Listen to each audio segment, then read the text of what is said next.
Manalangin po tayo. Dakila at mapagmahal na Diyos, may-ari sa lahat ng nasa langit at sa lupa.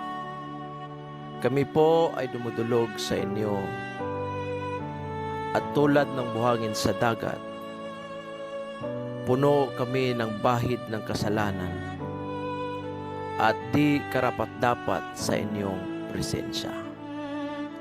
Mismo ang pagbanggit sa inyong pangalan ay di kami karapat-dapat sapagkat ang mga dila namin ay may dungis ng mga salita na kasuklam-suklam at di naaayon sa inyong mga aral. O Diyos, patawad po. Patawad sa lahat ng nagawa namin, maging sa aming mga galaw, pag-iisip o pananalita. Sa kawalan ng inyong gabay, kami po ay walang silbi. Dakilang Ama, andito kami, nagtitipon, nagbabasakali na sa pamamagitan ng iyong awa, muli mong ibuhos ang makalangit na kaalaman na siyang magbigay daan sa aming pag-unawa sa mga leksyon na aming aralin, upang sa ganon magamit namin bilang isang epektibong instrumento sa inyo at sa komunidad.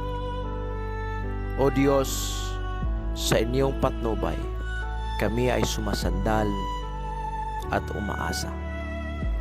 Salamat. Maraming salamat sa pagpakamatay sa krus upang kami tubusin mula sa makalinlang na daigdig. Ang lahat ng ito ay aming pinapanalangin. Amen.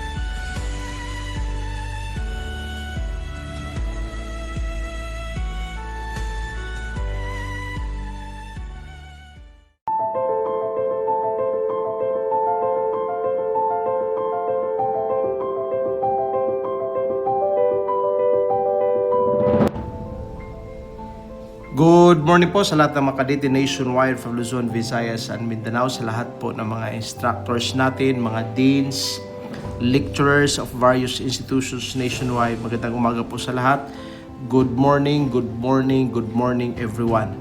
Welcome po sa third episode. Discussion po natin sa subject na evidence. This is one of the subjects under the major area criminal law and jurisprudence. Last time po mga kadete, we stopped on the original document is a public record.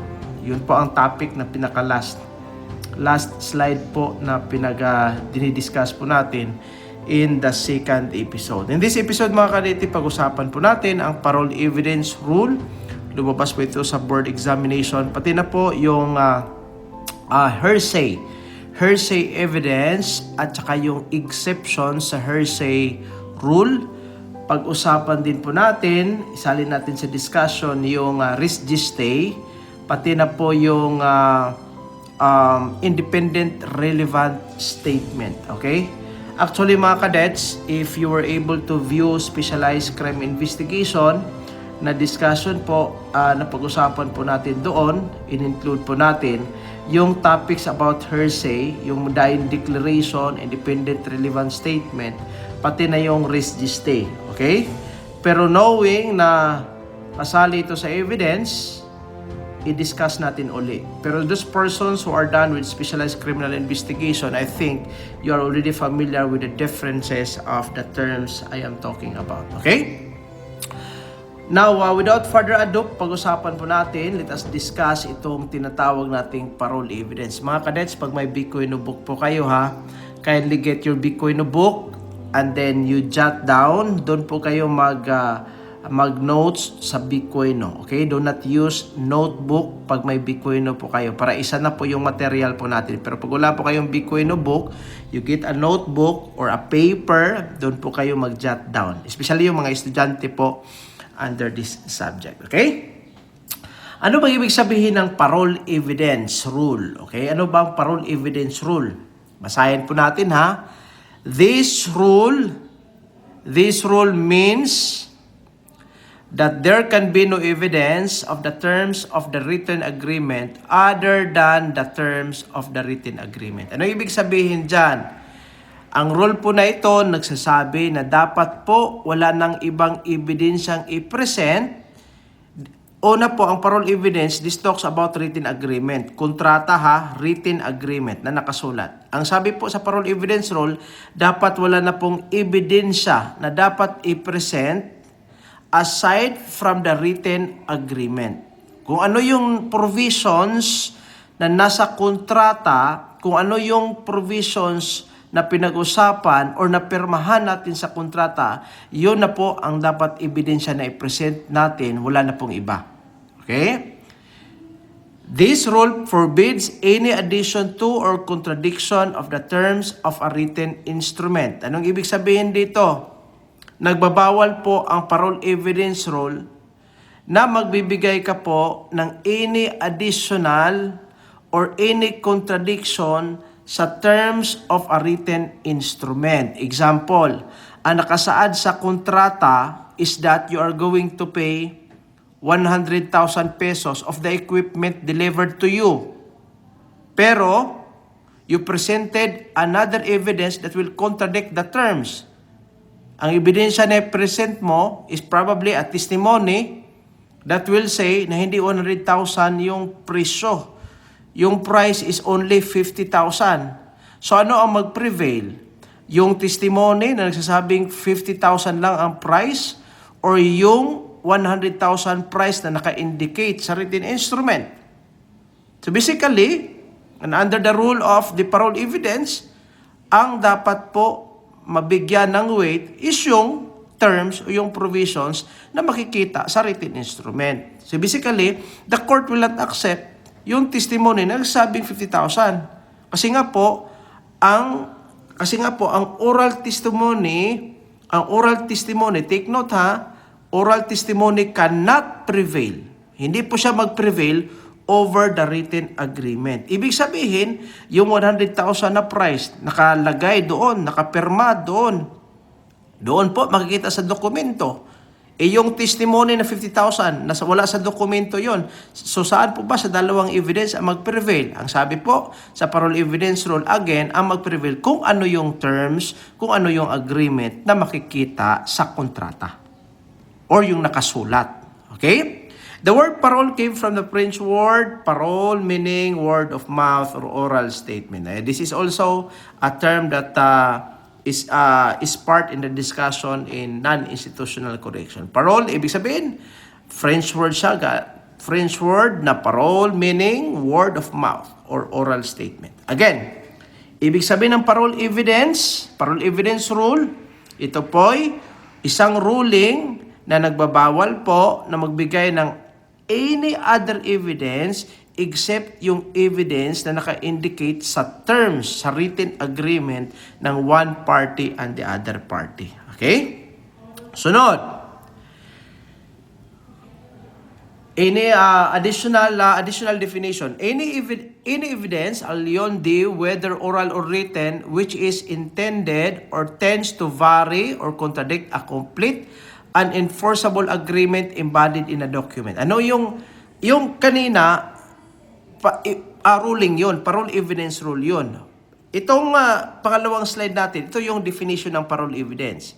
Parole evidence, any evidence that is, when si Alyon, di ibig sabihin, from another source. Evidence from another source, whether it could be oral or written, which is intended to vary. Ibig sabihin, it differs, iba siya, or nag-contradict siya sa kompleto unenforceable agreement embodied in a document. Again, ang sabi ko kanina, plain and very simple na example. ang nakalagay po sa original na kontrata na dapat pagdating po ng equipment, magbabayad ka 100,000 pesos. Yun ang nakalagay sa kontrata. Pinirmahan mo, nakanotaryo yon. Pero, again, pagdating ng equipment, you did not pay kasi po, ang sabi mo, testimonial evidence ka. Nagsasabi na 50,000 lang yung price instead of 100,000. Ibig sabihin, yung oral po na evidence mo will not prevail. Bakit po? Kasi nga po, ang magbibigay po ng weight will be on the side of the written agreement. Pangalawa, pag may another written agreement, let us say, January 1, 2026, gumawa kayo ng kontrata na magbabayad ng 100,000 upon the arrival of the equipment. And then, let us say, January 10, nagkaroon ng agreement or nagkaroon ng written document that will say na 50,000 lang yung price, which is in contradiction sa original price na 100,000 na makikita po sa kontrata, ay yung ebidensya na yan shall be considered as a parole evidence and it will not be accepted in the court. Ano bang purpose ng parole evidence rule? Ang purpose po, the purpose is to give stability to written agreement and to remove the temptation and possibility of perjury. Ano itong perjury? Perjury, ibig sabihin, ina-alter mo yung kung ano ang nakasaad sa written document, which would be afforded if parole evidence were admissible. Ano ang purpose po? Para stable siya to written agreements. Kasi nga po, pag ina-accept yung parole evidence, ay nako, yung written agreement will not be having a value. Will not have a value. Magkaroon po ng possibility na magkaroon ng perjury. Kasi nga po, ina-accept yung parole evidence eh. So dapat, pinagbabawal po ang parole evidence para again, stable po yung written agreement natin and at the same time, para po hindi po matempt yung isang tao to commit perjury. Pero again mga kadete ha, may mga exception tayo dito. Okay? May mga exception tayo. For example, kontrata that is agreed to be modified. Again ha, may exception tayo. Ang sabi ko kanina, yung evidence, whether oral or written, cannot be considered as acceptable or admissible kasi parole evidence siya if it varies or contradicts the original written agreement. Pero may exception tayo.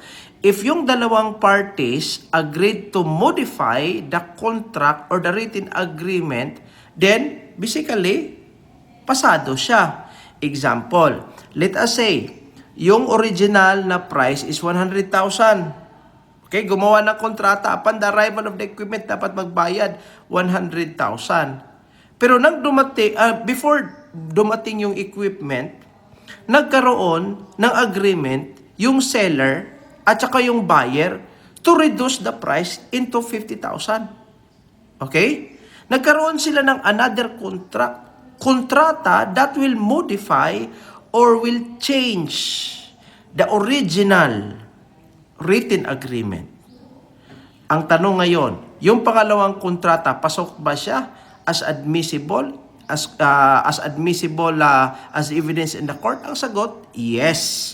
Bakit po? Kasi exception siya sa parole evidence rule. Bakit exception? Kasi nga po, ang dalawang parties come into an agreement to modify the original contract. Pero pag isang party lang yung nagsasabi, pag isang party lang yung nagmo-modify, walang agreement between the two to modify the original document, natural, hindi po pasado yon. Pero pag klaruhin ko lang po ha, pag may agreement po sa dalawang parties to modify the terms or the conditions or the provisions in the contract, pasok po siya as evidence in the court.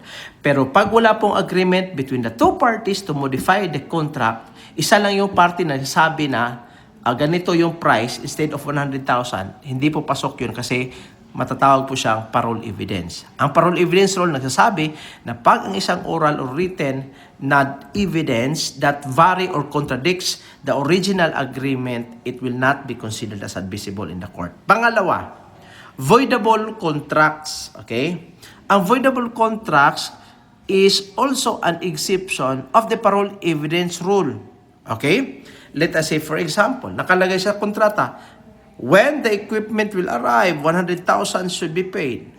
Pero voidable yung contract kasi nga po, supposedly, nakalagay sa contract dapat darating yung equipment on January 30. Pero mag-May na lang, nag-June na lang, hindi dumating yung yung equipment na nakasaad dapat doon sa kontrata. Dumating yung equipment, yung kontrata, supposedly, darating yung equipment, January 30, 2026. Dumating yung equipment, January 30, 2030.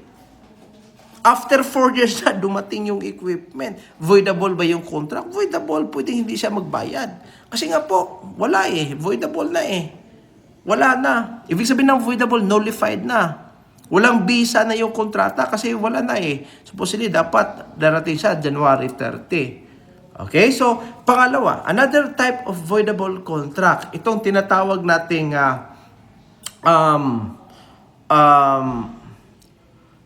void ab initio of marriages. When you say void ab initio, void, lagay ko po ab initio. Okay? Ibig sabihin ng void ab initio, void since the beginning or void in the beginning. Void since the beginning. Ibig sabihin, walang visa na since the beginning of time. For example, child marriages. Pinakasal yung 14 years old na babae sa 21 years old na lalaki. Ang tanong ngayon, may visa ba? May value ba ang marriage contract sa dalawang tao na yan? 15 versus 21? The answer is no. Okay? Bakit po void ab initio yung marriage nila? So therefore, yung void ab initio, bawal yun. Walang visa ang marriage nila. So therefore, walang epekto yon. Okay? Walang epekto sa marriage in as far as contract is concerned. Okay? Bakit po? Kasi nga po, in the beginning, since the beginning of time, walang visa na ang kontrata nila. Kasi po, ang sabi sa batas, dapat po magpakasal ka, dapat adult 18 years old at least. Okay?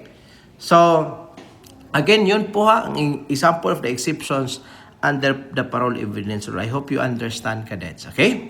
May another example pa, cadets, para at least mas maintindihan po. Okay?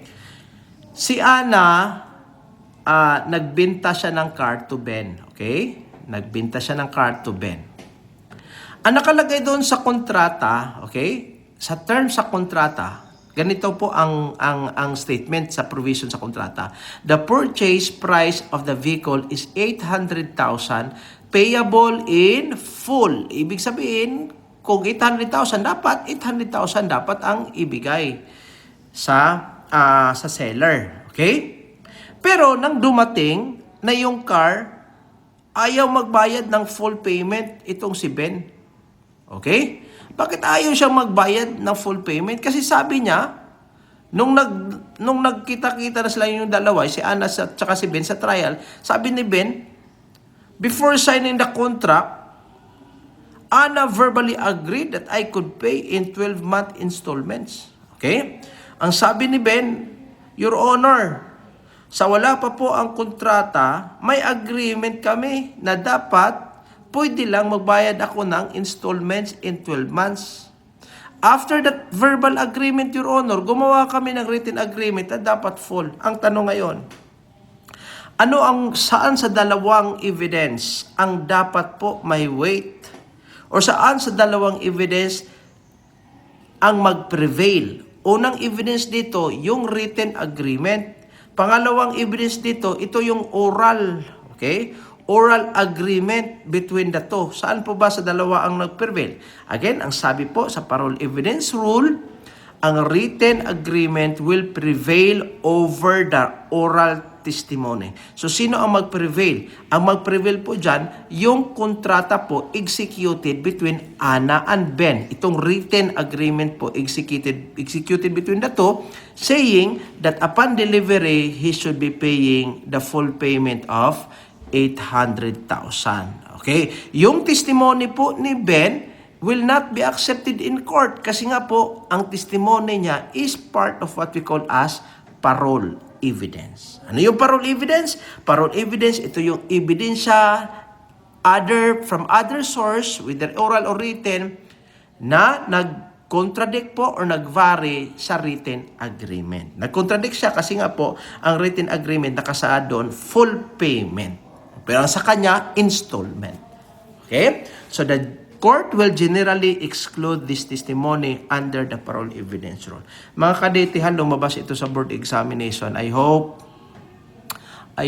you understand. Please. Okay? Pag nalilito pa po kayo, you can probably write a comment in the comment section para at least we can clarify everything. Okay? Sige. Let us now jump. I hope you understand, ha? I hope you understand. Let us now jump to hearsay. Okay? Hearsay evidence.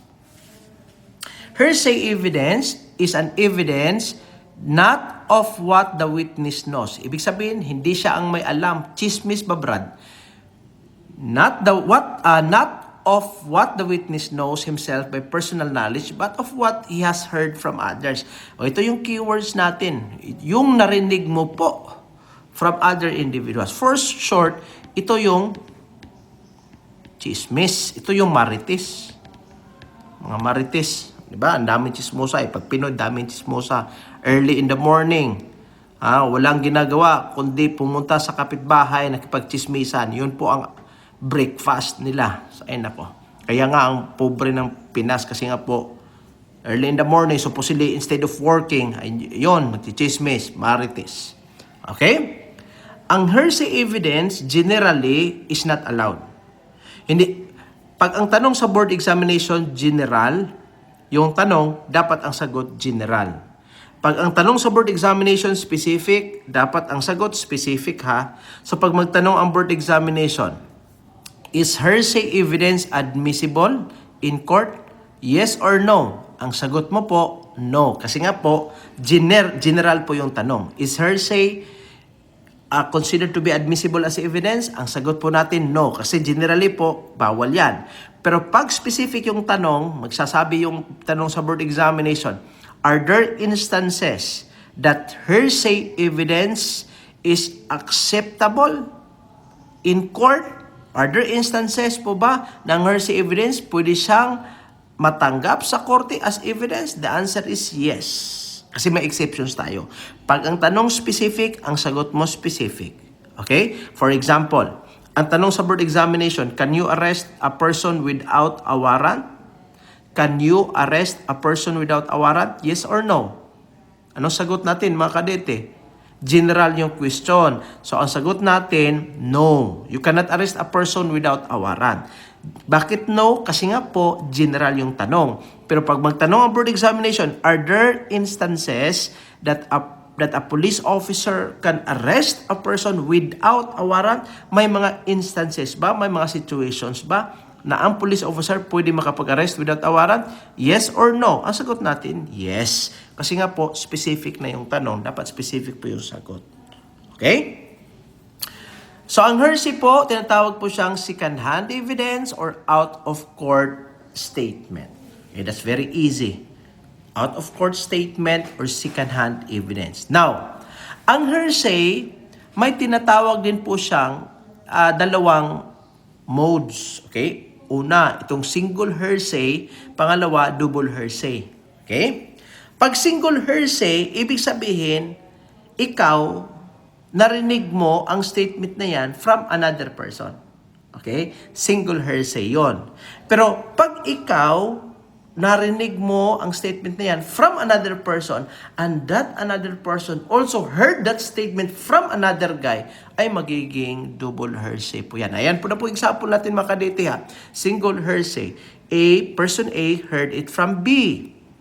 Double hearsay, si A, person A heard it from B. Si B po, itong si B, narinig niya din po yung statement na yan from C. Double hearsay po or multiple hearsay. Okay? Sunod. Ito yung mga rason, mga kadete, why hearsay evidence is inadmissible in the court.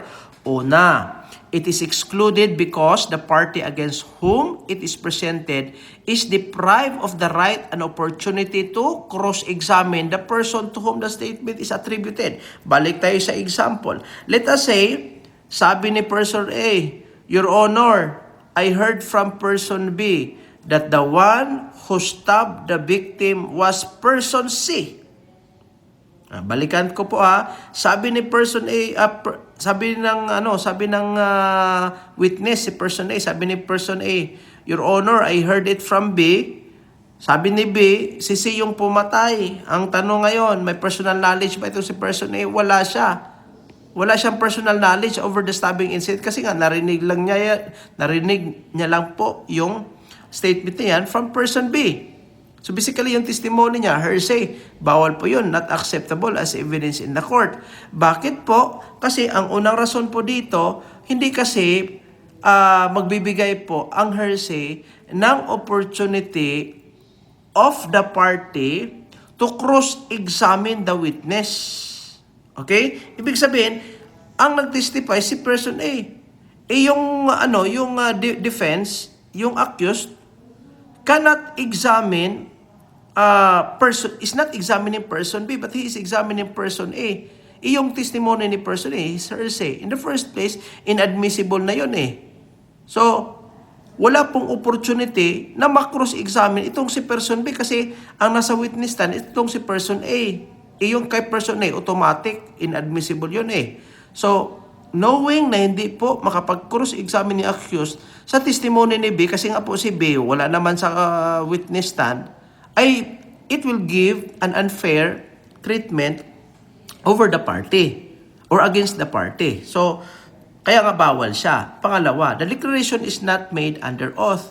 Itong si person B, yung nagbibigay siya ng statement, under oath ba? Nasa front ba siya sa abogado? Naka-notaryo ba? Ang sagot, wala. So, bawal yun. Kasi po, lahat po ng declaration natin, for it to be acceptable in the court, dapat under oath yan. Dapat naka-notaryo yan. Kaya nga po, sa impeachment Sara Duterte, yung statement ni Madriaga, na hindi po naka-notaryo, sabi ng lawyer sa defense, bawal yon. Kasi nga po, ang declaration for it to be considered as admissible as evidence in the court, dapat under oath siya, dapat naka-notarize siya. Okay? So, ang hearsay, hindi siya naka-notarize Pangatlo, the court had not opportunity or the court had no opportunity to observe the demeanor of the witness. Ano ibig sabihin ng demeanor of the witness? Ibig sabihin ng demeanor, yung outward. Lagyan natin outward behavior. Outward behavior, ito yung mga emotional expression. Mga emotional expression o yung mga body language of a particular witness when the witness is testifying in court. Ang tanong ngayon, sabi ni person A, Your Honor, narinig ko kay person B. Ang court, may pagkakataon ba to examine or to observe the demeanor of the original person who stated it, who is person B? Hindi. Kasi wala si person B doon Si person A yung testify So natural, bawal siya. Kasi nga po, hindi ma-observe Okay? An affidavit is hearsay and hence not admissible unless the affiant is presented in court. That's very, very, very clear, mga kadete. Ang affidavit po ng witness, okay, maklasify po siya as hearsay. Ibig sabihin, wala po siyang weight, wala po siyang value, hindi po siya admissible. Unless yung gumawa sa affidavit na yan, ang tawag po sa taong gumawa ng affidavit na yan is yung affiant. For example, pag si person A yung witness, gumawa siya ng affidavit, siya yung affiant. Kasi siya yung gumagawa. Yung dokumento, tinatawag na affidavit. Okay? Pag hindi po siya na-present in the court, hindi po siya na-cross-examine sa korte, okay? Ang affidavit na yan, walang value yan. Okay? Again, loud and clear ang affidavit po is hearsay and cannot be used as evidence in the court unless yung gumawa ng affidavit na yan must be presented in the court. Okay? dapat doon siya kasi question siya eh. Sir, totoo namang nangyayari. What? Let us say, totoo nga nangyayari. Yung pangyayari, let us say, si person A, nakita niya, si B, stab person C. Si person A lang yung nakakita, gumawa siya ng affidavit about what happened in the crime. Pero, after giving the affidavit, he was not presented in the court. He did not undergo cross or direct examination. Hindi siya na-examine by the other party. That's very unfair. Yung affidavit niya can still be considered as hearsay. So, para magkaroon ng value or weight yung affidavit, ano gagawin? Dapat i-present siya sa korte. Okay? Next, ito, very important ito mga cadets. Ito yung mga exceptions sa hearsay rule. Anong sabi ko kanina? Generally, hearsay is not acceptable as evidence in the court. Pero, may mga instances that hearsay can be accepted as evidence. Anong unang exception dito? Dying declaration. Okay? A statement made by a person under the consciousness of impending death. Anong ibig sabihin? Ito yung statement na uttered by a person, dapat conscious siya. Okay? Conscious siya na he is about to die. And then, yung statement niya should be about the circumstances of his possible death. Ano? Dapat, yung pinagsasabi niya, dapat tungkol sa possible death niya. Kasi pag sinasabi niya, hindi naman tungkol sa death niya, ay nako, hindi po pwede yun. Dapat circumstances of the death. Ano ibig sabihin? Mga statement po that is made by a person who is dying under impending death concerning the cause or the circumstances of his possible death. Ang dying declaration tinatawag din po, kindly jot it down haps, yung walang mga bikuino dyan, mag-jot down kayo. Antemortem statement. Tinatawag din po itong statement in articulo mortis. Articulo mortis, ibig sabihin mga kaditi, about to die or on the verge of death. Okay? About to die or on the verge of death. Yun po ibig sabihin ng articulo mortis. Or, pangatlo, tinatawag din po siya declaration in extremis. Mag-jot down kayo ha sa walang mga bikuin na book dyan. Antemortem statement, statement in articulo mortis, or declaration in extremis. Yun po ang other terms ng dying declaration. Okay? Now, ang principle po dito, bakit ang isang statement ng isang tao that is about to die is acceptable as evidence in the court? Because po every motive of to falsehood is silence, and the mind is induced by the most powerful consideration to speak the truth. Truth sits on the lips of the dying man. Ibig sabihin, plain and simple, ang isang tao po that is about to die will never lie. Okay? A person who is about to die always tell the truth. Bakit po? Kasi mamatay ka na eh. Pag isang tao about to die, are you going to tell falsehood? Of course not. Di ba? You are going to tell the truth. You are about to die. You are going to tell the truth. Bakit po? Kasi nasa isip mo eh, I am about to die. Probably this could be a good reason for me to go to heaven. Baka ito na yung rason, ito lang yung nag-iisang rason that I will not go to hell. Of course, I have to tell the truth. Because in the other way around, whether if I will tell falsehood, it does not affect me.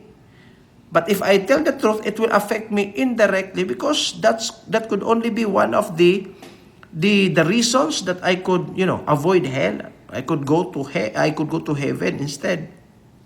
So, wala pong falsehood if ang isang tao is about to die. Yun po ang rason bakit po ang dying declaration is an exception to hearsay rule.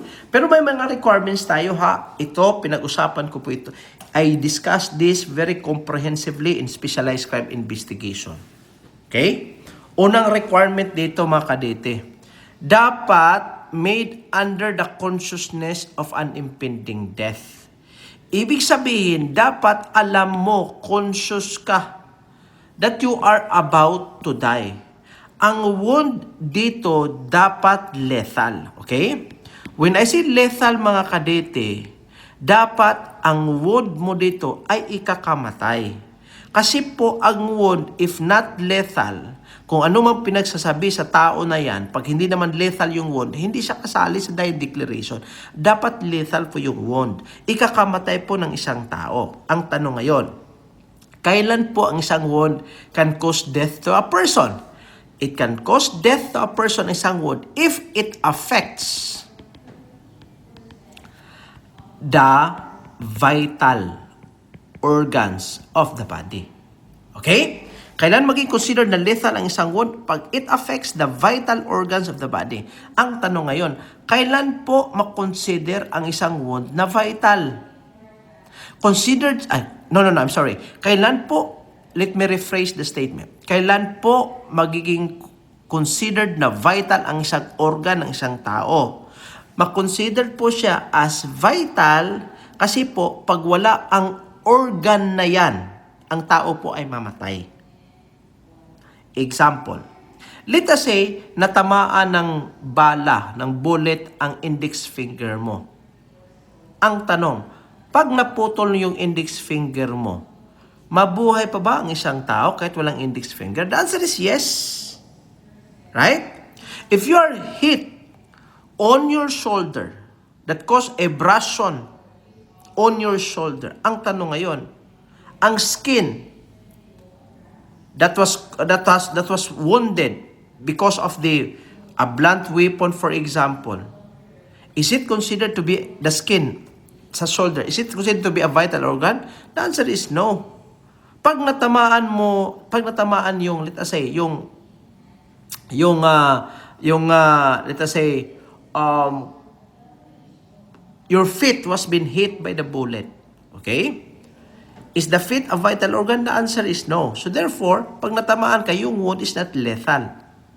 Pero pag ang isang organ is considered to be vital, pag wala yan, talagang mamatay yung isang tao. For example, pag natamaan yung heart portion, or yung parcel or part of the heart of the person, is heart vital? Of course, it's vital. Without the heart, a person cannot live.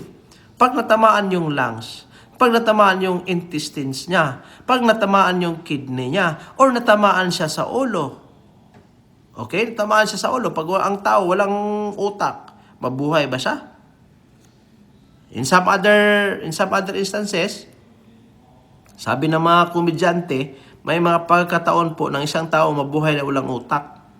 Ito yung mga bugo. Ito yung mga talagang very slow. Pero in reality, technically speaking, ang tao cannot live without the brain. So therefore, if the person has been hit by a bullet to the head, natural, vital organ yun. So lethal yung wound. Pero pag natamaan na sa daliri, tapos ikaw yung police officer, natamaan sa daliri yung biktima, are you going to prepare for dying declaration? Hindi. Kasi nga po, hindi lethal yung wound. Okay?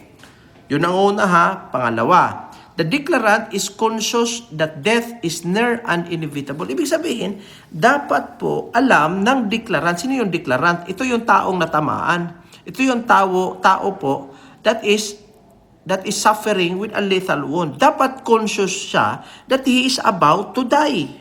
Ano ibig sabihin ng word na conscious? Dapat sane siya. Normal siya. When si sane, alam niya. Nasa tamang pag-iisip po siya. And alam niya po that he is about to die. Kasi nga po, pag hindi siya conscious or he is not sane, let us say, a person who is about to die was known to be an insane individual. Sabi ng buwang, sabi niya, ang pumatay sa akin is si Andres Bonifacio. Maniniwala ka ba dyan? I-present mo ba yan as evidence in the court? Hindi. Kasi nga po, hindi siya normal eh. Hindi siya sane individual. Or, may isang normal na tao, he's about to die. Pero when he was about to die, nagkaroon siya ng, let us say, nawala siya, naging delusional siya. Nakakita na siya na kung ano-ano lang. Hindi po. Dapat normal siya, conscious siya on the death, that on the part that he is about to die. Ibig sabihin, nasa tamang pag-iisip po siya, and he knows that he is about to die. Yun po ang pangalawang requirement. Pangatlo, ang declaration dapat, again, tungkol po siya sa cause or circumstances of the death. Pag si person A, suffering from a lethal wound, tapos ang sabi niya, ako po ay isang anak ni Jose Rizal. O kasali ba yon sa, is it part of the circumstances surrounding his death? Hindi. Pero pag sabihin niya, sir, ang bumaril po sa akin si person B. Is it something that is related to the circumstances of his possible death? The answer is yes. So dapat masali siya sa dying declaration. Pero pag again, hindi po tungkol sa cause or tungkol sa circumstances of his death, ay bawal yon, hindi pwede yon. Pangapat, the declarant would have been competent as a witness had he or she survived. This is similar to number 2. Dapat competent yung witness. Ano ibig sabihin ng competent witness? Kailan po maging competent yung witness? Maging competent siya pag normal siya. He can perceive and can make known his perception to other person. Ibig sabihin, normal siya. Pag nakasurvive siya, normal siya. Pag ang isang tao, buang siya, schizophrenic individual, tapos he suffered from a lethal wound, he is about to die, and he stated, ang bumaril sa akin is an alien. Are you going to include that as part of the dying declaration? The answer is no. Bakit po? Kasi ang nag-declare po, yung declarant, hindi siya normal, hindi siya competent. Okay? Dapat competent siya. Okay? Yun po ang requirements natin. Pag ang isa sa 4 na requirements, wala, kulang, yung dying declaration na yan ay hindi po magiging acceptable as evidence in the court. I hope klaro ha. Okay. I hope klaro yan ha.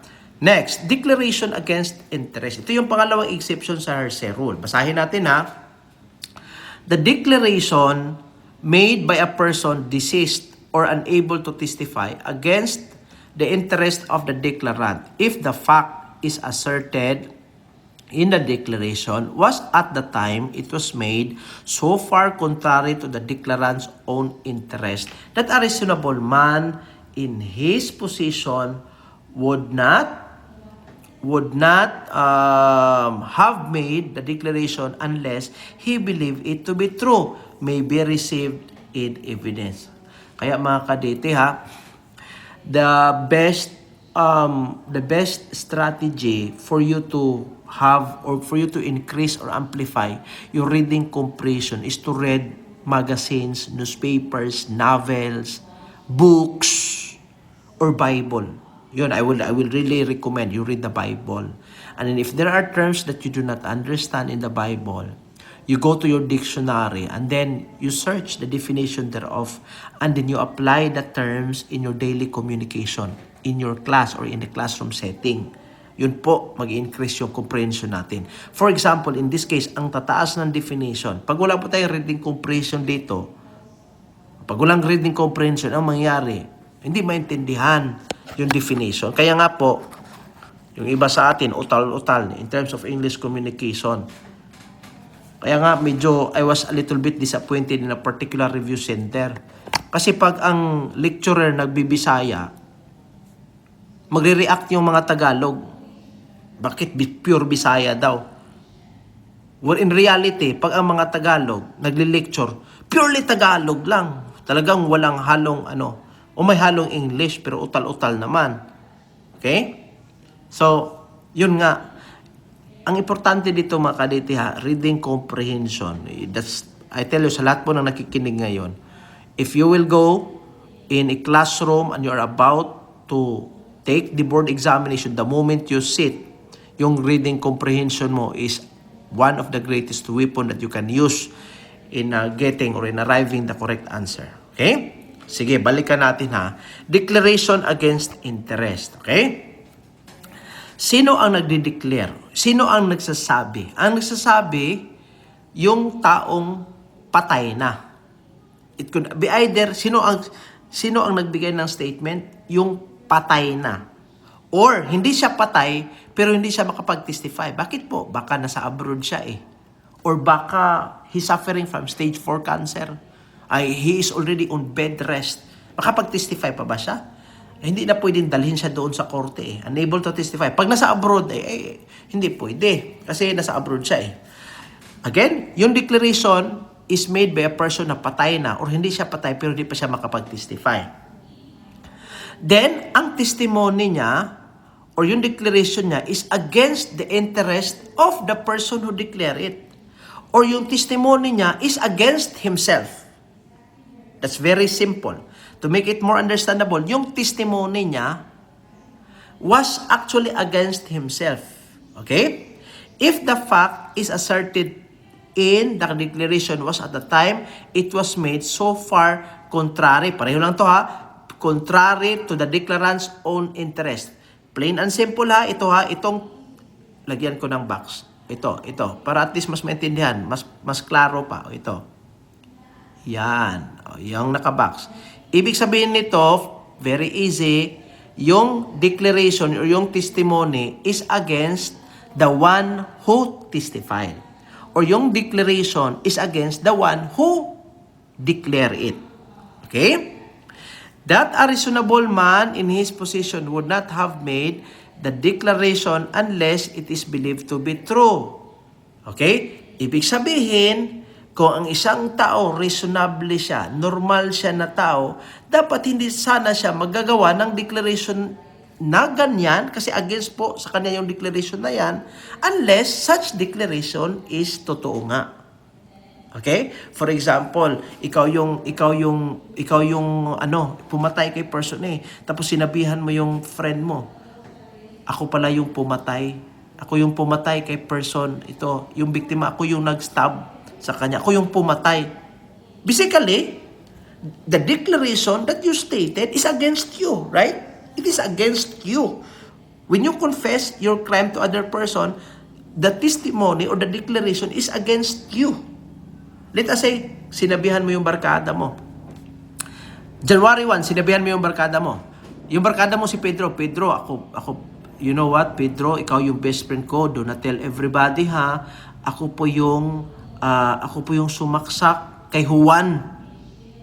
Nangyari yung krimen December 1. Nagsabi ka sa best friend mo, January 1. Pagka February, namatay ka. Sinabihan mo si Pedro, namatay ka pagkalaunan, February 1. Yung statement mo na against sa'yo can actually be used as evidence in the court under number 2, declaration against interest. Okay? Again, two main thing na dapat remember natin ha, ang declarant po is dead or unable to testify. Pangalawa, ang declaration niya is against sa kanyang interest. Para mas maintindihan pa, talagang himay-himayin natin mga kadete ha. Sharon Cunita Robin Padilla. I am really trying my best for everyone to understand, okay? So, napaka-simple ng delivery natin ha, para ang lahat po makapagbigay po, makapag-intindi po kung ano po ibig sabihin sa mga terms. Okay? May example tayo, nilagyan ko na. After a robbery, Carlos told his cousin, okay? I was the one who stole the motorcycle. My friend had nothing to do with it. Then, before trial, namatay itong si Carlos. Siya pala yung nagnakaw ng motorcycle. Sinabihan niya yung cousin niya, oy cousin, hindi yung friend ang nagnakaw. Ako po yung nagnakaw sa motorcycle. Now, namatay siya before trial. Why it qualifies as an evidence? Kasi nga po, Carlos admitted in the commission of the crime. Ang question, ang admission ni Carlo, against ba sa kanyang interest? Against po, totoo. It is against his own personal interest. Kasi yung statement niya is against him. Pangalawa, the statement exposed him to criminal liability, making it against his penal interest. Same lang po. A reasonable person would not normally confess to a crime unless the statement were true. So, ibig sabihin, namatay si Carlos. Yung cousin niya, pwede siyang mag-testify doon sa korte. Ang sabihin niya ngayon sa korte, Your Honor, before namatay si Carlos, yung cousin ko, Your Honor, Sabi niya sa akin, siya daw ang nagnakaw sa motorcycle, hindi yung kaibigan niya. Natural, yung kaibigan niya will be acquitted. Okay? He will be acquitted from any criminal liability kasi nga po, yung testimony ni cousin, magiging acceptable siya kasi nga po, under siya sa declaration against interest. Okay? Pero dapat patay na si Carlos or itong si Carlos, hindi siya available for testimony kasi nga po, doon siya sa abroad or nag-suffering siya ng terminal illness. Okay? I hope naintindihan. Pangatlo, okay? Another exception. Act or declaration about pedigree. Una nating dapat intindihin. Ano itong pedigree? Relationship, family genealogy, birth, marriage, death, the dates when and the places where these facts occurred, and the names of the relatives. For short, para at least mas klaro, Brad, ibig sabihin, plain and simple, this is about family history. Okay? Family history yan. Okay? Or family genealogy or anything about facts about the family. Okay? Ano ibig sabihin ng pedigree? What is act or declaration about pedigree? The act or declaration of a person deceased, patay na po siya, or hindi pa siya patay pero hindi siya makapag-testify kasi nasa abroad or suffering from terminal illness. In respect to the pedigree, ibig sabihin yung declaration niya is about pedigree. When I say pedigree again, it's about family history. Okay? Related to him, of another person related to him by birth, adoption, marriage, or in the absence thereof with host family, he or she may be intimately associated as to be likely to have accurate blah blah blah. For short, para mas maintindihan, when si act or declaration about pedigree, ibig sabihin, yung isang tao patay na siya or hindi siya patay pero hindi siya makapag-testify. Ang kanyang testimony o yung declaration niya ay tungkol po sa isang tao na related to him by blood. Okay? For example, kasi anak niya or kasi cousin niya or grandfather niya. So alam niya po. Okay? Lagyan natin ng example. Requirements muna tayo. Una, the declarant is dead or unable to testify. Pangalawa, the declarant is related to the person whose pedigree is subject of inquiry by birth or marriage. Ibig sabihin, yung declarant po or yung taong nagbibigay ng statement na yan, dapat related siya sa isang tao which is under trial or his pedigree is being questioned. For example, totoo ka bang anak ni Juan at saka ni Maria? So you have been questioned about your birth, about your pedigree. Okay? So, yun pa ibig sabihin na number 2. Number 3, there is evidence to prove the relationship other than such declaration. Ibig sabihin, yung declaration ng isang taong patay or declaration ng isang taong hindi available po, dapat supported siya by other evidence. Like for example, may documentary evidence ka that will support your declaration. That's a good example. Number 4, that declaration was made until litem mutab. Ibig sabihin na until litem mutab, before the trial or prior to the controversy. Okay? Para mas maintindihan, ito yung example natin. Okay? Before namatay si Imok, si Lolo Imok, he often told his grandchildren, sabi niya sa kanyang mga apo, sige legitimate yan na daughter sa anak ko na si Wheeler at saka yung wife niya na si Chona. Okay? Anong sabi ni Lolo Imok? Sabi ni Lolo Imok, sige yan, legitimate daughter yan. Legitimate na apo ko yan. Anak yan, na babae ni Wheeler. Yung si Wheeler, anak ko, at saka yung wife niya na si Chona. Years later, a dispute arises over Gisa's inheritance. And Grandpa Imok is no longer alive. Namatay na si Lolo Imok. Ngayon, nagkakaroon ng controversy kung bibigyan ba si Gisa ng inheritance. Let's say, for example, may 50 hectares piece of land. Ang controversy ngayon, kung bibigyan ba siya or hindi. Okay? Bibigyan ba siya ng mana? Kasi nga po, questionable siya eh. Kini-question kung totoo bang anak siya ni Wheeler at saka ni Chona. Pero before namatay si Lolo Imok, panay sabi ni Lolo Imok, si Gisa talagang anak siya ni Wheeler at saka sa wife niya na si Chona. So ang statement ni Lolo Imok, kahit patay na siya, ay magagamit po as evidence that will favor Gisa. Magpapabor siya ni Gisa kasi nga po, ang statement ni Lolo Imok na si Gisa ay legitimate na daughter ni Wheeler at saka ni Chona. So natural, ang korte will accept the statement of Lolo Imok kahit patay na siya. Bakit i-accept yan? Kasi nga po, it concerns about the pedigree. It concerns about Gisa. Pangalawa, si Grandpa was a family member with personal knowledge. Dapat membro ka ng pamilya. Pangatlo, he is unavailable to testify because he has died. Okay? So, di na siya available kasi namatay siya. Or, pangalawa, available siya pero wala na. PWD na, hindi na makapagsalita. Or nasa abroad siya. Yung statement niya, magagamit po as evidence doon sa korte. So, pag doon na sa korte, natural, ang korte will believe na si Gisa talaga is a legitimate son or a legitimate daughter of Wheeler and Chona. So, therefore, Gisa should receive inheritance. O yun, ang ibig sabihin ng act or declaration about pedigree. Okay? Sunod. Family reputation or tradition regarding pedigree. Ito, similar lang ito mga kadete, basahin po natin. This covers a broader concept of what is generally believed or commonly known within a family about genealogy or relationship. Okay? Now, a well-recognized tradition or general reputation with a family circle is less likely to be product of recent publication. Ibig sabihin, nagkaroon po dito ng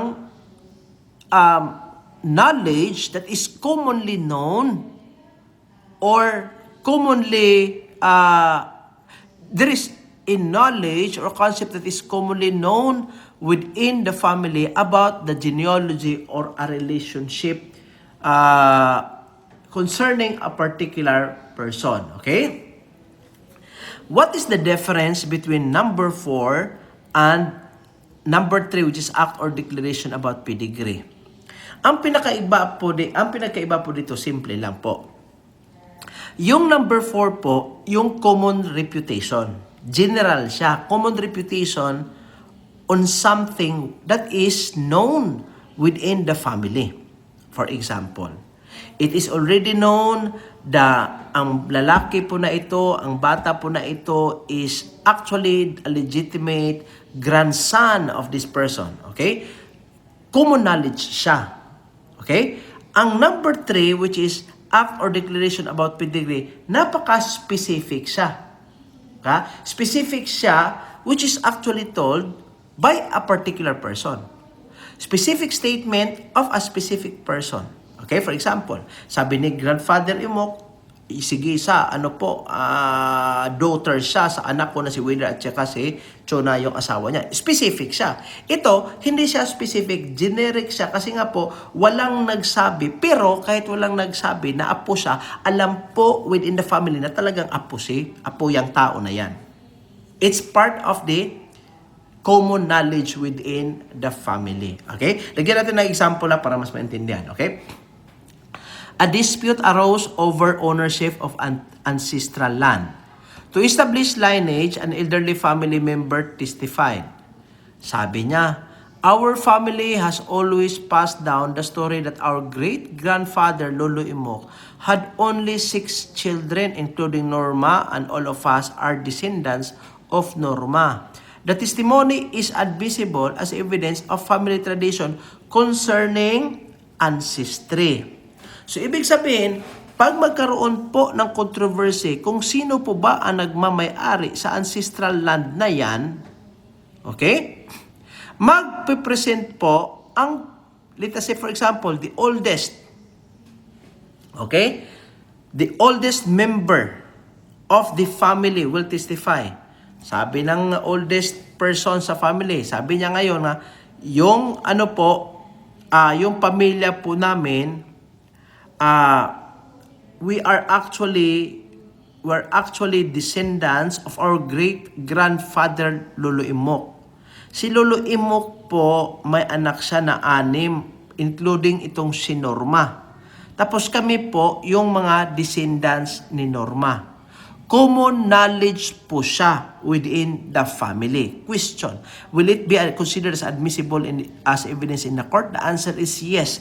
Kasi nga po, it's a commonly known knowledge within the family.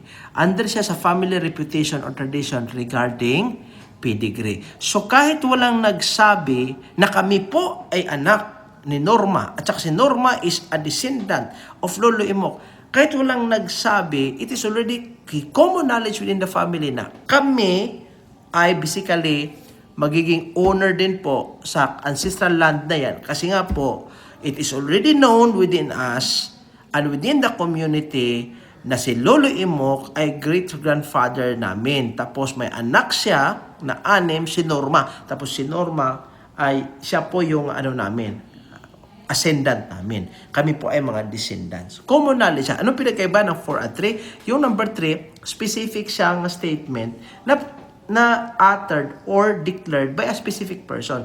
For example, si Lolo Imok nagsasabi specifically na si Gisa ay isang anak po, apo ko yan. Dito sa family reputation or tradition regarding pedigree, walang nagsabi, pero common knowledge siya within the family. Okay? Alright? Next. Ito, common reputation.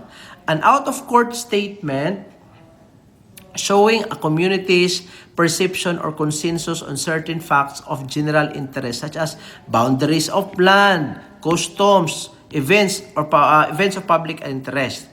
Ito, this is not similar to number 4. Yung number 4, about family yon. Ito, common reputation sa barangay. For example, 2 neighboring barangays disputed the location of their common boundary. Saan po ba ang boundary natin? Barangay 1, Barangay 2. Ano ba yung boundary natin? During the trial, yung pinakamatanda, yung 80-year-old resident, testified. Sabi niya, for as long as I can remember, everyone in our community has recognized the old acacia tree as the boundary between Barangay Mabini and Barangay Rizal. Even our grandparents taught us that no one from either barangay cultivated land beyond the tree. So, ano ibig sabihin nito? Ang statement po ng 80-year-old resident shall form part of what we call as common reputation. Okay? Part siya sa common reputation. So, therefore, it is admissible as evidence in the court. Common reputation in the community. Family reputation, a reputation within the family. Okay?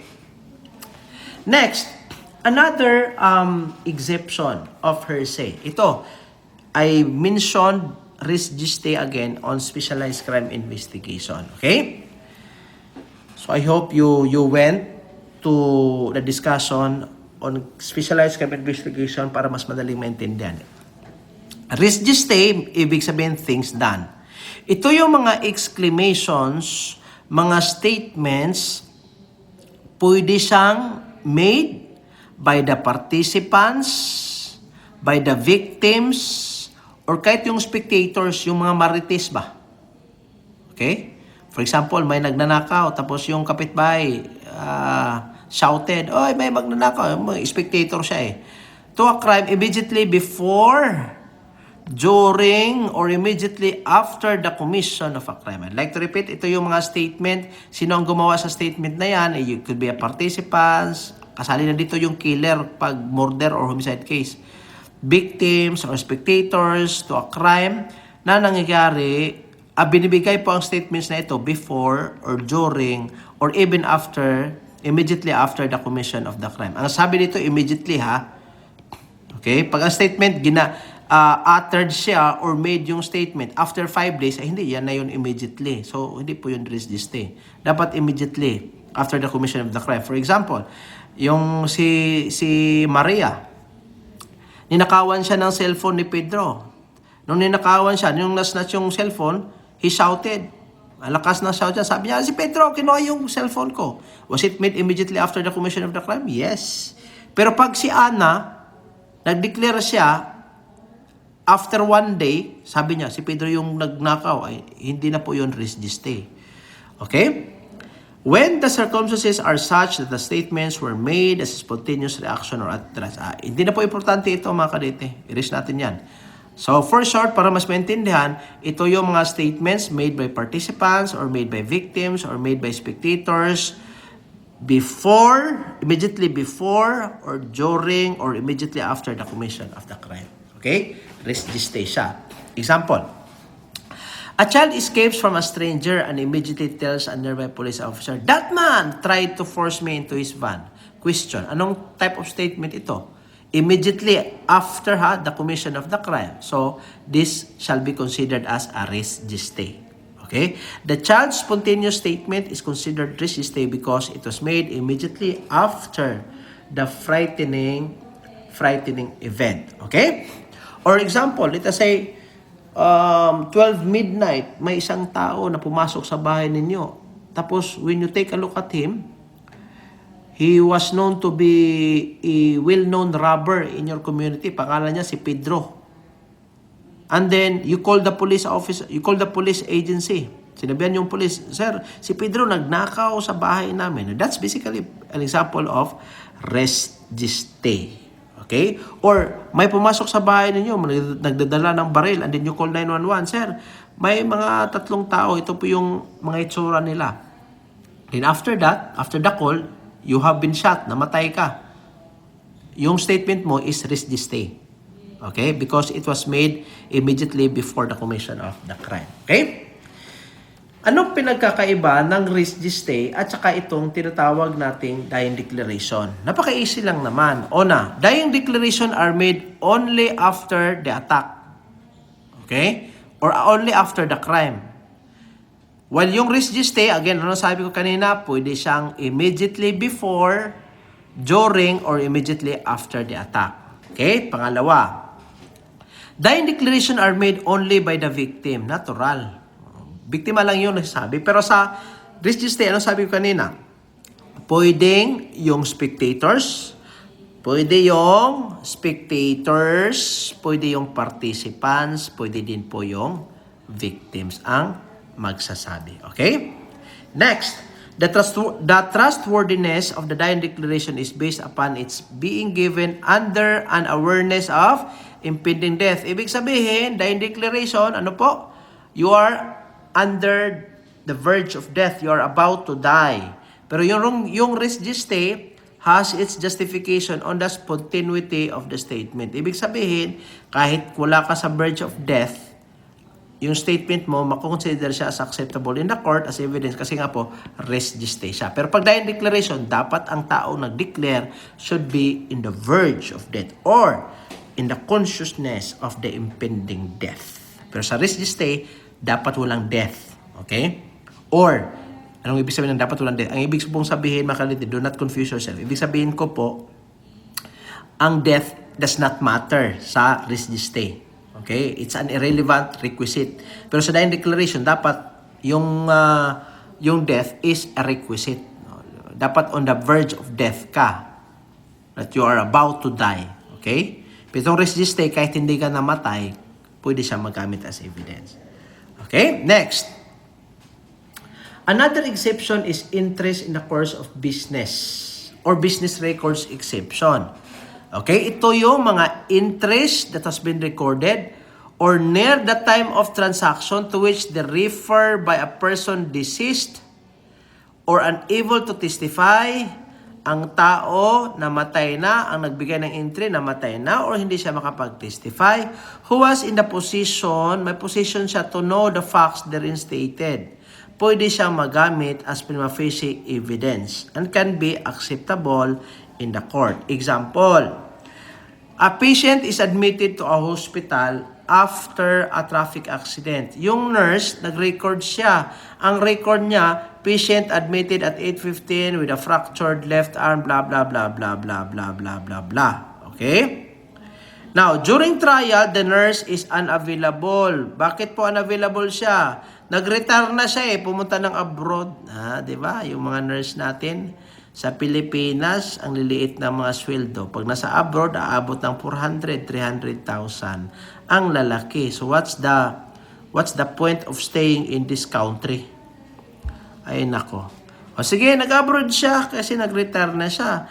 The hospital record may still be admitted under the business record exception because it was made in the regular course of the hospital's operation. Ibig sabihin, kasi under siya dito, mga cadets, pwedeng magamit yung entry niya doon sa libro containing these statements, pwede siya magamit as evidence in the court. Kahit wala na yung, hindi na available yung nag-entry doon. Okay? Kasi nga po, part siya again sa regular course of the hospital's operation. Okay? Ito, pare-pareho lang po sa number 7, interest in official records. Okay? Diretso tayo sa requisites ha. Ang pinagkaiba, ganito kasi, ito ay entry or blatter na ginagawa ng isang public officer in the performance of his duty, which is similar ito sa number 7. Nurse yun eh. Pag nurse ka, natural, part yun sa performance of your duty to put entry. Official duty enjoined by law to take note or record. Ibig sabihin, nakasaad ito sa batas na dapat mag-record ka. For example, pag police officer ka, di kasali yan, nasa batas na dapat i-blatter mo. Entries made or at or near the time of the event. For short, ito yung mga records or writings of official acts of officers. For example, blatter ng PNP, judicial. Ano example ng judicial? Ito yung mga korte. For example, in the trial, dapat magkaroon ng transcript kung ano yung pinagsasabi, yung mga statements while during trial. Sino ang dapat ang ma-record dyan? Yung stenographer. Basically, yung transcript made by the stenographer is considered to be an entry in official record. Okay. Next, yung proceeding doon sa legislative. Ano ito yung legislative? Ito yung Senate at saka Congress. Yung proceeding doon sa legislative, yung mga entry doon na naka-record ay pakasali din po sa entries in official records. Or yung sa presidente, yung sa executive. Okay? Kasali sila sa entries in official records. Alright? Next, another exception, commercial list price, currents, and the like. A regularly published compilation, the list market values, magkano yung interest rates, and other data recognized automatic, acceptable siya as evidence in the court. Okay? Example again, a widely circulated list of stock prices or commodities prices used in the trade. For example, sabihin ngayon, last week, ang price po ng gasolina per liter in Negros Oriental was 83. O yung commercial list or yung price na yan can be used as evidence in the court. Okay? If it is relevant, of course, to the case. Okay? Kasi nga po, exception siya sa hearsay rule. Next, learned treatises. Okay? Ano itong mga treatise? Ibig sabihin ng treatise, in Tagalog, tratado. Hindi tarantado, ah. Tratados ba? Tratados. Okay? I think that's the Tagalog definition. Hindi tarantado, ha. Tratados or ano bang pinaka-easy term? Written works. Yan. Ito, mas understandable. Written works. For example, libro, research, newspapers, magazine, blah, blah. Statements contained in reputable. Dapat reputable. Ibig sabihin, ito yung well known to be true. Okay? Tama siya. May integrity yung libro or treatises on a subject of science, artistry, blah, blah, blah. A published treatise of periodical or pamphlet on a subject of history, law, science, or art is admissible as tending to prove the truth of a matter stated therein if the court takes judicial notice or a witness expert in the subject testifies that the writer of the statement in the treatise, periodical or pamphlet is recognized in his profession or calling as an expert in the subject. Okay? Ibig sabihin, mga public discourse or mga written works published by a person who is well known to be expert on that field. Tapos sinulat niya yung kung ano yung sinulat niya sa libro. Yung mga sinulat niya po ay pwede siyang magagamit as evidence in the court. Okay? For example, lagyan natin ng example. Let us say a certain guy wrote about the impact of methamphetamine hydrochloride or shabo to a particular person who takes it. And the writer or the author thereof is known to be a chemist who is expert in that field of drugs. So basically, yung statement niya sa libro niya, sa mga diskurso niya, sa mga written works, can be used as evidence in the court under number 10, learned treatises. Okay? Next. Testimony or deposition. Testimony or deposition. For a while, this is the last. Testimony or deposition at a former proceeding. Okay? Former proceeding ang nakalagay dito. Ibig sabihin, may unang proceeding, may pangalawang proceeding. Ang ginamit po na deposition, we say deposition or testimony. Written testimony, pareho lang yan. Yung testimony po is on the first proceeding. Okay? Ginamit po yung testimony sa first proceeding. Sa second proceeding. Ibig sabihin, dalawang proceeding dito. May nangyaring unang proceeding, may nangyaring pangalawang proceeding. Yung testimony sa first proceeding, pwede siya magamit sa pangalawang proceeding. Pero, may mga requirements. Okay? Una, hindi na po available yung witness. For example, namatay na yung witness or nag-abroad siya or nagkasakit siya. Hindi na siya, PWD na eh. Pangalawa, opportunity for cross-examination. The adverse party must have an opportunity to cross-examine the witness in the prior proceeding. Ibig sabihin, unang trial. First trial, second trial. Sa first trial, pinipresent doon si Pedro as the witness. Si Pedro was being cross-examined in the first trial. Let us say about robbery yung krimen. Si Pedro was cross-examined. Sabi ni Pedro, si Juan po ang nagnakaw. Okay? Then, nag-cross-examine siya by the adverse party. Ibig sabihin ng cross-examine, pag si Pedro ay galing sa complainant na party, in-examine siya sa lawyer, sa defense, or sa accused na party. Sa second trial, similar po yung kaso, pwede magamit yung testimony ni Pedro in the second trial. Pag si Pedro patay na, or pag si Pedro nag-abroad, or pag si Pedro nagkasakit siya. Magamit siya, yung statement niya kasi na-cross-examine siya eh. Pero pag hindi siya na-cross-examine sa first trial, hindi pwede magamit yung testimony niya on the second trial. I hope klaro yan. Next, identity of parties or substantial identity of issues. The question in the former proceeding must be substantially the same and involve the same parties ensuring fairness. Ibig sabihin, dapat pareho. Pareho yung issue. The question in the former proceeding must be substantially the same and involve the same parties ensuring fairness. Ibig sabihin, pareho lang din po yung mga parties in the second proceeding. Okay? In order to ensure fairness. Dapat pareho yung issue, pareho yung mga parties. Para ang testimony in the previous proceeding can be used in the second proceeding. Okay? Next, let us go to ito. I also discussed this very comprehensively in the specialized crime investigation. Ano ibig sabihin ng independent relevant statement? Okay? Ano ba ito? Independent relevant statement. When the testimony is presented to establish not the truth but only the tenor of the statement or the fact that the statement was made, it is not hearsay and hence admissible. Ibig sabihin, to paraphrase in a very understandable manner, ito po yung mga statements uttered by a person that will describe the circumstances of the event that happened. It does not matter if these statements are true or not.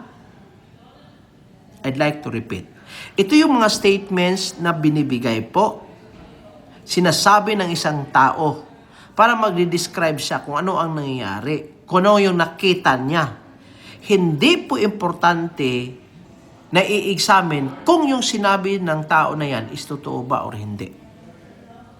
Just because the statement was made, it is enough, it is already admissible in the court. Okay? Under the rule of independently relevant statement, only the fact that such statements were made is relevant and admissible, but the truth or even the falsity of that statement is not material. Ito yung sabi ko, hindi na po kailangang i-examine kung totoo ba yan o hindi. For example, si person W heard person A saying, may tikbalang, diwindi, diwata, at taga-ibang planeta akong nakausap at kaibigan. Si person A, in this situation, has personal knowledge of A's declaration. He can testify regarding having heard these statements, but he cannot prove the presence of these possibly imaginary entities. Ibig sabihin, yung testimony nito ni person A, ay nagde-describe lang po kung ano yung circumstance niya, kung ano yung narinig niya. Yung narinig niya is a statement na si A nagsasabing may tikbalang, may diwindi. So, it is just a statement that will discuss, that will explain kung ano yung circumstances of the case. Another example, and this is the case that happened in real life. Jurisprudence po ito. Ito yung example ko sa specialized crime investigation. Okay? This involves a particular grandmother, si Lola Salve. Okay? I forgot the name of the accused. Okay? Itong si Lola Salve, one day, pumunta siya doon sa hospital. Dala-dala niya yung apo niya. Yung apo niya was covered with blood. Tapos, when she went to the emergency, she was shouting. She was saying, tang-ina, ang pumatay yung ama niya. Tinusok-tusok yung bata. He was been tortured. Tinutorture yung bata sa kanyang sariling ama. Ito yung mga statements na sinabi ni Lola Salve. Tapos, when she was in the emergency, when she was shouting in the emergency room, narinig ito, nakita ito mismo ni Rhea Medina. Now, to make the story short, namatay yung bata. So, pagkamatay ng bata, naawa si Rhea Medina. Okay? Kasi naawa siya, pumunta siya doon sa NBI para humingi ng tulong. Ang NBI, on the other hand, conducted or requested for autopsy. Na-autopsy yung bata. And it was found out that the cause of the death of the child was due to injury. Okay? Due to injury. So, nag-file lang parricide case against the father.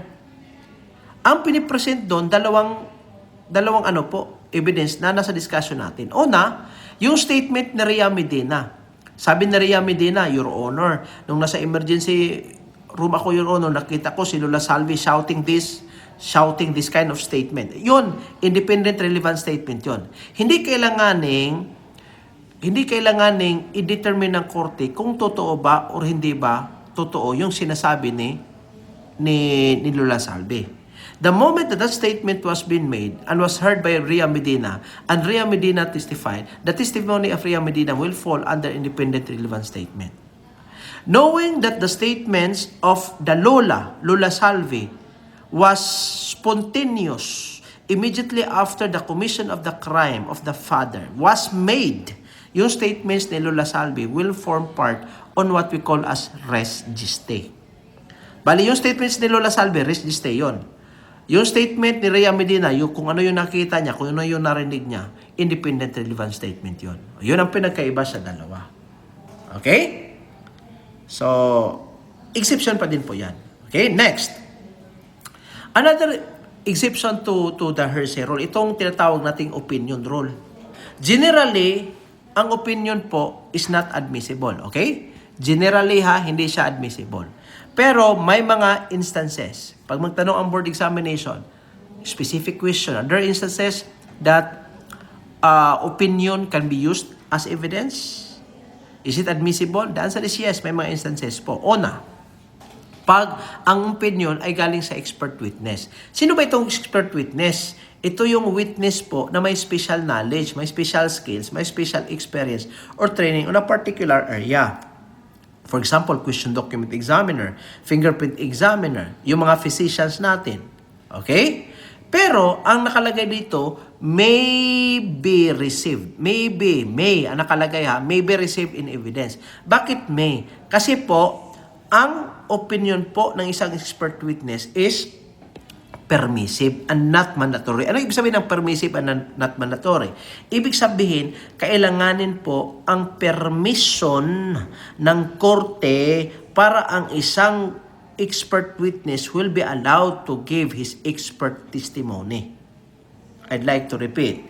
Dapat po magkaroon ng consent or permission coming from the court certifying or telling that you are an expert witness. Meaning, you are going to prove to the court that you are really an expert. Kasi pag hindi masatisfy yung korte na expert ka, nako, pagbawalan ka niyan. Hindi ka pwede mag-testify.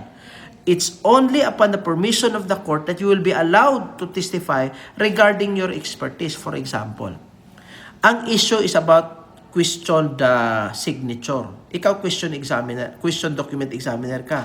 Nag-present ka doon sa korte. Sabi mo, Your Honor, I am a registered criminologist. I just graduated. I am a top-notcher. Kasi sabi daw nila pag top-notcher ka, ikaw na yung pinakamagaling sa buong mundo. Ay nako, Brad. Kung top-notcher ka, Brad, that is just a very small victory. Hindi ibig sabihin na top-notcher ka, mas magaling ka na sa mga deans, mas magaling ka na sa mga instructors na nauuna pa po sa'yo. May nako. Diba? Sa mga top-notchers dyan, shout out sa inyo. Sabi mo, I am a registered criminologist. I am a top-notcher. Ano sabi ng korte? What if you're a top-notcher? What if you're a criminologist? Pinagyayabang mo ngayon doon sa korte, Your Honor, kasi sabi ng Republic Act 1131, pag ano ka, registered criminologist, qualified ka for question document examiner. Will it allow or will it convince the court that you're an expert? The answer is no. And the court will disallow you to present your testimony. Kasi sabi ng korte, pipitsogin ka lang, umalis ka dito. Pero pag you present in the court, you will say, I am a registered criminologist. I was trained in America for 30 years in question document examination. I already handled 50 cases about question document examination. I do this, I do that. Natural, the court will be convinced that you are an expert. So therefore, your opinion will be acceptable in the court. Pero pag pipitsogin ka lang, hambog ka lang kasi top-notcher daw. Ay nako. Next, opinion of an ordinary witness. The opinion of a witness for which proper basis is given may be received in evidence regarding. Kanina, expert ito, hindi siya expert, ordinary lang na witness. Okay? For example, ano yung opinion niya regarding the identity of a person about to whom he has adequate knowledge?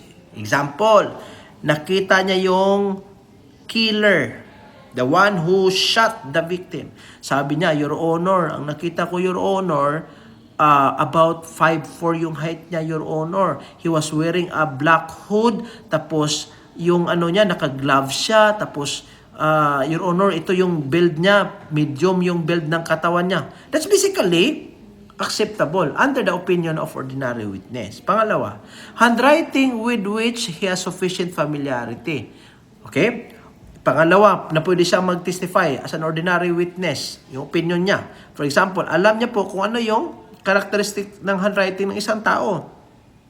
The person will say, Your Honor, since the beginning of time, I know that this handwriting belongs to my mother because since the beginning of time, when I take a look at her handwriting, I know that this is the slant, this is the blah blah blah. Okay? Pangatlo, the mental sanity of a person with whom he is sufficiently acquainted. Ibig sabihin, may personal knowledge siya kung ano yung sanity. Ibig sabihin ng sanity, normal ba siya ng pag-iisip? Abnormal ba or hindi? Alam niya yan eh. Magtitestify siya dun sa korte, Your Honor, alam ko yan. Yung taong na yan is schizophrenic eh. Buang yan eh. So basically, magagamit po yung opinion niya as an ordinary witness. Acceptable po doon sa korte yon. Okay? Pero kung ordinary witness ka, magtitestify ka on matters which are beyond your scope of expertise. For example, fingerprint examination. Tapos sabihin mo ngayon, Your Honor, alam ko, fingerprint na yan, belongs to this person. The court will not accept it kasi nga po ordinary ka. Unless you're an expert witness and you can convince the court. The witness may also testify on his impression of the emotion, behavior, condition, or appearance of a person. Ito yung tatawag natin kanina ha, independent relevant statement. Okay? Magtitestify siya kung ano yung nakita niya, narinig niya, or appearance sa isang tao. Okay? Okay. I'd like to stop under opinion rule, mga kadete. Okay, stop muna tayo dito sa opinion rule. Yung other topics natin about witness, ito, napaka-importante ito sa board examination. Witness, qualification of witness, disqualification of witnesses, disqualification by reason of privileged communication. Discuss po natin ito lahat sa episode number number 4. Okay? Episode number 4. Maraming salamat and I hope I was able to contribute in your preparation for the board examination sa lahat po ng mga under sa evidence na class. Please review ahead of time. Do not wait for you to graduate. Okay?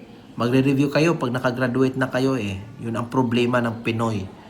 Procrastination lagi. Okay? As early as now, review your lessons. God bless everyone and stay safe always.